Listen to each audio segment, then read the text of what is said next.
Sənin uşağın bütün gün telefon, televizora baxır. Ay bala, bunun nitqi ləngiyəcək. Bu kimi deyimləri çox eşitmisənsə, bu videonun sonuna qədər izlə. Əziz dəyərli valideynlər, uşaqlar bütün gün telefon, televizora baxırsa, bəli, bu nitqə təsir edə bilər. Yəni ki, nitqin inkişafına mənfi təsirlər göstərə bilər. Ələxüsus da ki, nitqi anlamasına və lüğət ehtiyatına sözlərin artmasına mənfi təsir edir. Lakin bu o demək deyil ki, uşaq telefon, televizora baxır deyə uşağın nitqi ləngiyibdir. Çünki müqayisə eləsək ki, televizora baxan uşaqlar və televizora baxmayan uşaqlar. Bəziləri danışır, bəziləri danışmır.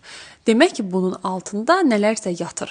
Və bunu biz tapmağımız üçün diferensial diaqnostikadan keçirməliyik. Baxaq görək, uşaq nəyə görə gəlib yaş normativinə çata bilməyibdir? Uşaqda nəyə görə inkişaf geridə qalıbdır? Bəzi inkişaflar gedir, bəziləri isə natamam inkişaf edir.